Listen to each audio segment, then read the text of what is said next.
I don't know about you guys, but when you get into this time of year and you start getting these warm-ups, we've had some days that have been below zero. And I'm not talking below zero with wind chill. I'm talking below zero actual Fahrenheit, where it's a high of -4, a high of -1, nights in the -20s. And that's actually warm. We've had times here where I've seen, before we moved here, we were just across the river, we had some -50. But Dylan and I saw -42. I think that was 2016, 17, right around in there in the wintertime. That was -42 actual temperature. But bottom line is, you get to these warm-ups, we can't wait to get out to the woods. And it just seems like with that list that we could do every month becomes greater. Because now we can actually get out and enjoy things. We're not like huddled in, keeping warm. And for example, just hinge cutting. We can cut when it's warm. Tree stands, putting tree stands up, making mock scrapes. A lot easier to do when it's warm and you're using your fingers to do things like that. So just so many other things we can take advantage of. And March is right around the corner. It's right now in a couple days. And we can't wait to get out. So this list is long. First off, what we're doing, it'll be February 28th. We'll be shed hunting for the first time. We always wait till around March 1st, and I would still estimate that we're about 20% bucks holding, and 25. And over the last 3.5 weeks, that's changed drastically. 1st of February, I would estimate we were at 15-20%, right around there, maybe 15%, where bucks had actually shed 1 or 2 antlers, and now we're at closer to 80%. And I always say wait till that 80% rule. We're getting out when we think the bulk of antlers have dropped, and we know most of our big bucks, if not all of them, I think righty and junior, pokey, potentially newbie, a lot of these bucks that we just haven't seen for a month, and they're either half rack at that time and no rack now. So a lot of our big bucks have dropped, and so we're pretty excited about that, to go out and look. One of the things that I really would caution you about with the antlers is that it's cool to see where those antlers are, but most of the time, not all the time, but most of the time, those antlers have very little to do with where those bucks are during the fall and where you can actually hunt them, where you expect to kill that buck. So if you get too enamored with where you find that antler, then you might be really disappointed when you try to set up there in the fall and hunt there. There's a much, much bigger picture. In fact, we find that during the wintertime, a buck could drop its antlers a mile or more away from where he spends the bulk of his time in the fall. So you really have to ask yourself, why is he here? Is it thermal protection, late food source? Why is he actually here now? And are the conditions and the habitat that he has right now what he would experience in the fall? Meaning if it's heavy thermal protection right now, conifer, if they're staining crops or food that he's eating right now that he wouldn't otherwise eat in the fall, then really look at that, be very critical in how that affects where you hunt them in the fall. But most of all, we're IDing our bucks. So if we haven't identified them by trail camera that they're still alive, boy, we love to find those antlers. LO beams, we think he's a buck. I wounded him. We think he's a buck that dropped his antlers December 14th. The neighbor had a picture of him, and I'm hoping someone finds those antlers, because that'll tell us, yeah, that was him that shed, and he at least made it alive till then. There was another picture of what looked like him with a wound on that side sometime mid-January. So we're hoping that's him, but finding his antlers will let us know that as long as they're not connected to a skull, that he has a good chance of making it through. So we're looking at those buck IDs, whether it's by camera or shed, and really developing our plan for next year, because a lot of times, all the time, those bucks are going to reflect those patterns that were in the fall. So we're thinking about, where did we see glimpses of them during the fall, that buck the previous year? What were his normal patterns? And you can expect with those older bucks for that, of a lot of those patterns, if they seem reclusive, if they seem it was a part of a feeding and bedding pattern that you could realistically make out and understand and decipher, then expect those patterns to only strengthen next year. So that's what I love about sheds, and we are hitting for the woods for the first time tomorrow, and I can't wait. Frost seeding, awesome time to frost seed switchgrass or clover. The soil gets a little tacky, lots of freeze and thaws, and that seed has plenty of time to get sucked into the soil. When I'm frost seeding clover, I'm looking at previous clover fields that were established last fall, And if they seem a little light in areas, I'm trying to go about half the rate, very, very light, and just filling in holes. So March is a great time because towards the end of March, we might even see that clover perk up a little bit with a few warm days. You all of a sudden see it stand up, and that's where you can really look across the field and see how much is actually growing within there. So great time to frost seed thin areas of clover, but really that switchgrass. If it's chemically controlled fields from the year before, if we're just going to spray simazine pre-spring green up, and then 2,4-D Roundup right after spring green up, and then we're letting it go, then it's a great time to frost seed switchgrass right now in March. I do it when there's no snow, no ice in the ground, because I don't want all my seed eroding off to the side in a pile. So really good time in March. And then if we're looking at switchgrass and we're starting at a new field where it's not been chemically controlled, I want to get 3 sprayings on it always, whether it was the year before, simazine, 2,4-D Roundup. Then I'm looking at, like, I don't want to get that seed down and frost seed it early because I want to get 3 chemical controls. I haven't had any yet, so I'm going to spray simazine, 2,4-D Roundup, 2,4-D Roundup, and then I'm going to broadcast my seed at the end of that 3rd spraying about a week later after that 3rd spraying. That means around here, that spray or that broadcasting is going to take place in May, not March. So really look at the differences between those two and understand. New stand locations. Our new stand locations come with scrapes and they come with camera locations. Whether we put a camera out there or not isn't the point. When we pick a stand location, it is stand, camera, mock scrape. 3 of them together. So we pick those 3 together where the camera is going to be, so that if we want to put a camera, we can do that, but those 3 go together. Now we actually are putting some of our stands out early. We've already put one out on a new small clover hunting plot. We want to put one out in a new bedding area plot or stand location, a morning stand location. But we have stands to put out, family tradition ladder stands. We can put them out early, get them set, and it's just always checking off those boxes of what we need to accomplish. And so if we have a lot of cutting to do for shooting lanes, great time to do it in March. It's not even spring green up yet.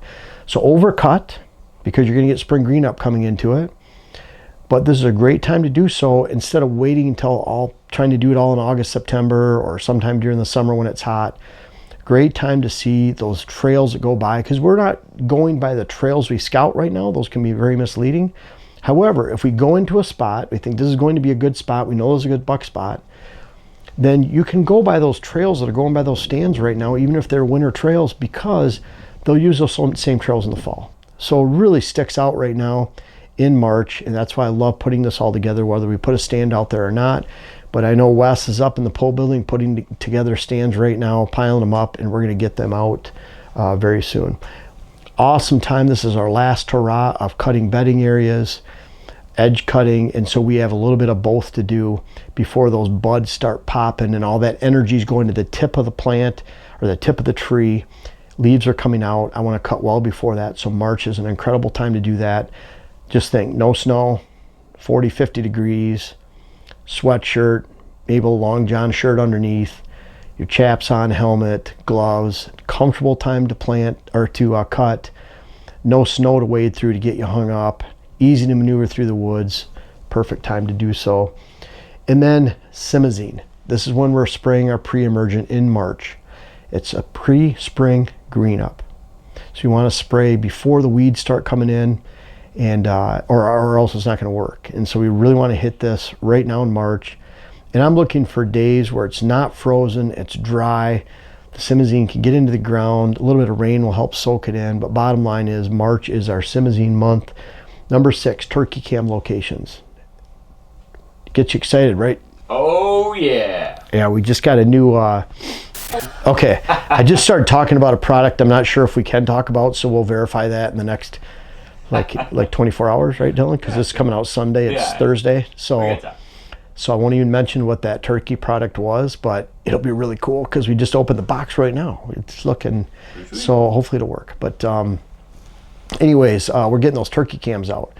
And so really changing the cams up to now open field areas where we didn't have them for bucks. Bucks right now we're on water holes, mock scrapes, in the woods, next to thermal locations, next to big winter food sources. And now we're turning our attention towards a lot of the field and strutting areas and areas we expect those turkeys to move. And those aren't necessarily our best deer hunting spots. A lot of times those are completely opposite. So excited to think about that in May. Not only getting some new turkey gear, but then also getting some trail cameras out that are specifically for turkeys where we expect to see them actually strutting. And I don't know, Dylan, there's one that looked like he could have been strutting, but he might have just been, stretching. I've seen a couple strutters already. That was on the camera this morning, so he's off to the side a little bit, but you see him strutting. Warm days, I think they start to feel it a little bit. They must feel good. Yep. I would imagine. And then we're opening up all trails. So you get post-winter, there's areas we haven't been to. Thinking Snake Point over on the 67, areas down to the Cairn. We have a big log to cut out there, but we're opening up all our trails when it's dry. Great time to get around the woods. Again, we're taking a lot of family cruises. It will have no bearing on how your deer relate to the property later during hunting season. You can do whatever you want on the property right now. We do that from the day the season ends all the way up until 2-3 weeks before the season begins, before bow season begins. We're on the property. It has no bearing. We shoot our target bucks every year. Don't have to worry about spooking those deer right now. And then our nest robber control. We've been really good at that. The season runs through March 15th. And we had a goal of 25 nest robbers, possum and raccoon, and we're at 28 right now. And so pretty pumped about that. I think that's 18 raccoon, 10 possum. And you can look online.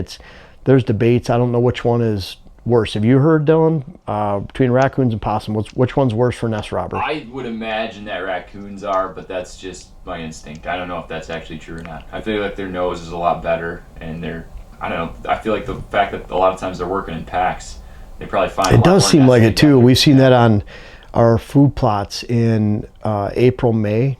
They're just going across the opening in the middle of the morning, 2 or 3 of them. Mm-hmm. It's like a little gang going through. Yep. So I've looked online and I found that they've said both are bad. And so it's kind of like, it's, which one's the worst? Well, it might be like one's a 10 and one's an 8.5. Right. But they're both bad.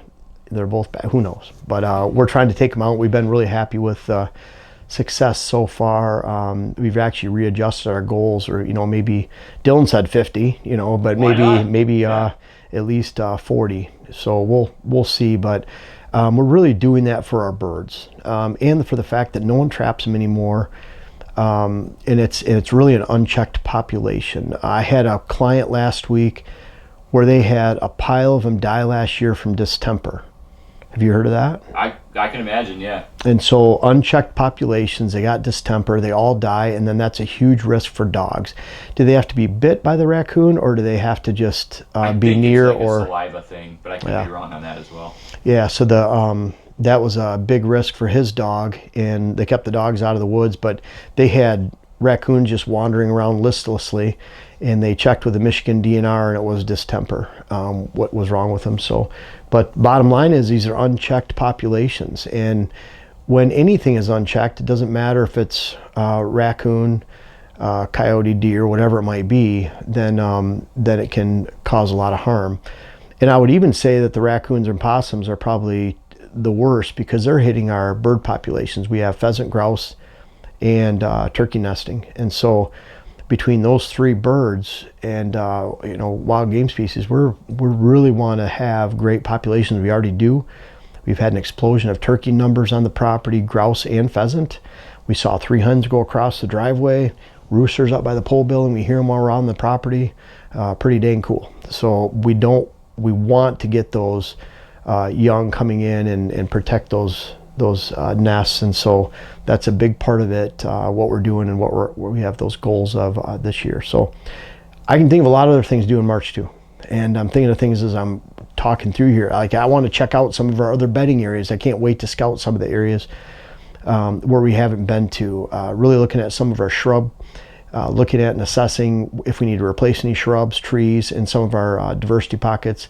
But boy, the list goes on, and we got to leave something for April, right? But there's something every single month, and I hope you enjoy our chore list, and maybe that'll help you keep on. And that's, again, why we're putting these stand locations out and getting them ready, because there's so much to do throughout the entire year.